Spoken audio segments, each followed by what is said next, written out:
ನೋಡಿ guys, car ನೆಲದಲ್ಲಿದ್ದಲ್ಲಿ ಹಿಂಗಿರುತ್ತೆ. Car ಒಳಗಡೆ ಕುಂತ ನಮಗೇನು ಕಾಣಿಸಲ್ಲ.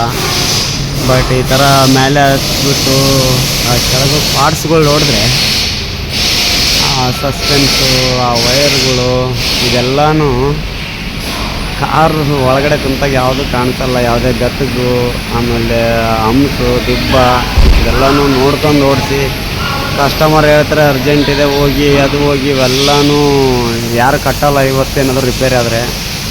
ಪ್ರತಿಯೊಂದೂ ನಾವೇ ಕಟ್ಟಬೇಕು, ನಾವೇ, ನಮಗೆ ದೆಬ್ಬೆ, ಏನೇ ಮಾಡಲಿ ನಮಗೆ ದೆಬ್ಬೆ. ಸೊ ನಾನು ಹೇಳೋದೇನೆಂದರೆ, ಯಾವರೇ ಕಸ್ಟಮರ್ ಹೇಳಿ ಏನೇ ಹೇಳಿ ಅರ್ಜೆಂಟ್ ಯಾವುದು ಪಡಬೇಡ್ರಿ, ನಿಧಾನವಾಗಿ ಹೋಗ್ರಿ, ನಿಧಾನವಾಗಿ ಓಡಿಸ್ರಿ. ನೋಡಿ ಕೆಳಗಳ ಭಾಗನ ನಾನು ಇವತ್ತು ಫುಲ್ ಇನ್ ಡೀಟೇಲಾಗಿ ತೋರಿಸ್ತಾ ಇದ್ದೀನಿ. ಇದು ಬಂದ್ಬಿಟ್ಟು ನಮ್ಮದು ಸ್ಟೆಪ್ನಿದು ಟಯರು, ಆಮೇಲೆ ಇದು ಬಂದ್ಬಿಟ್ಟು ಸಸ್ಪೆನ್ಸ್, ಈಗ ಅಲ್ಲಿ ಬ್ಯಾಕ್ ಸೈಡ್ದಿದು ನೋಡಿ. ಇದು ಬಂದ್ಬಿಟ್ಟು ಪೆಟ್ರೋಲ್ ಟ್ಯಾಂಕ್, ಇಲ್ಲಿ ಬ್ಲ್ಯಾಕ್ ಕಲರ್ ಕಾಣಿಸ್ತಿದೆಯಲ್ಲ, ಪೆಟ್ರೋಲ್ CNG ಟೂರಿಸ್ಟ್ ಇದು ಬಂದ್ಬಿಟ್ಟು ಮುಂದ್ಗಡೆ ರಿಪೇರಿ ಮಾಡಿದ್ರೆ ಏನಾಗಿದೆ ಅಂದರೆ, ಇವತ್ತು ನನ್ನ ಗಾಡಿದು ಕ್ಲಚ್ ಪ್ಲೇಟ್ ಹೋಗಿದೆ ಅಂತ ಹೇಳ್ತಿದ್ದಾರೆ ಗೈಸ್. ಎಲ್ಲ ಕಲಿತು 9 ತಿಂಗಳಾಗಿದೆ ಗಾಡಿ ತೊಗೊಂಡಿದೆ, ಶೋರೂಮಲ್ಲೇ ತೊಗೊಂಡಿದ್ದು. ಇವ್ರ ಹತ್ರನೇ ಶೋರೂಮ್ ಮೇಂಟೆನೆನ್ಸೇ ಮಾಡಿಸ್ತಿದ್ದೀನಿ, ಶೋರೂಮ್ ಸರ್ವಿಸೇ ಮಾಡ್ತೇನೆ ಪ್ರತಿ ತಿಂಗಳು.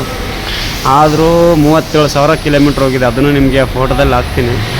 37,000 ಕಿಲೋಮೀಟ್ರಿಗೆ ಕ್ಲಚ್ ಪ್ಲೇಟ್ ಹೋಗುತ್ತೆ ಅದು ಅಂತಂದರೆ, ನಾನು ಎಲ್ಲರಿಗೂ ಹೇಳೋದೇನೆಂದರೆ, ಈ ಪ್ರೆಸೆಂಟು ಈ ಇದರಲ್ಲಿರೋ ಈ 2025-26 ಮಾಡೆಲ್ಸ್ ಇದೆಯಲ್ವಾ, ಈ ಕಾರ್ಸ್ನ ಏನೇ ಆಗಲಿ ತಗೊಳ್ಳೋದು ಸ್ವಲ್ಪ ಚೆನ್ನಾಗಲ್ಲ ಅಂತ ನನ್ನ ಒಂದು ಅನಿಸಿಕೆ. ಯಾಕಪ್ಪ ಅಂದರೆ, ಒಂದು ಬೆಂಟ್ ಕ್ವಾಲಿಟಿ ಇಲ್ಲ, ಯಾವುದೇ ಐಟಮ್ಸು ಕ್ವಾಲಿಟಿ ಇಲ್ಲ.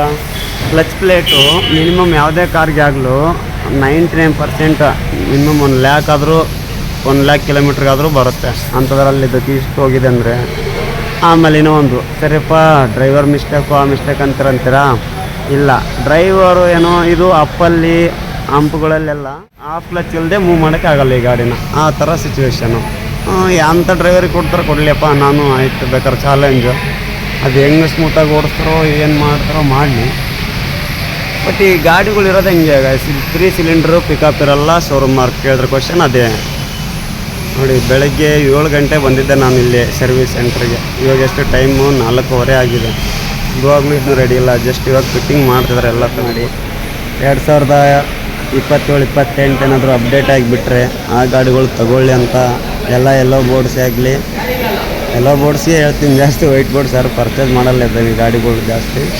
ಸೊ ಎಲ್ಲ ಬೋರ್ಡ್ ದುಡಿಬೇಕಂತ ತಗೊತೀವಿ. ಈ ಥರ 9 ತಿಂಗಳಿಗೆ 8 ತಿಂಗಳಿಗೆ ಹೊಸ ಗಾಡಿಗಳು ರಿಪೇರಿ ಬಂದರೆ ನಾವು ದುಡಿಯೋದಲ್ಲಿ, ಇವ್ರು ಕೊಡೋ ರೇಟ್ಗಳಲ್ಲಿ. ಸೊ ಯೋಚನೆ ಮಾಡಿ ಸ್ವಲ್ಪ ಗಾಡಿ ತೊಗೊಳ್ಳೋರಿಗೆ ಹೇಳ್ತಾ ಇದ್ದೀನಿ.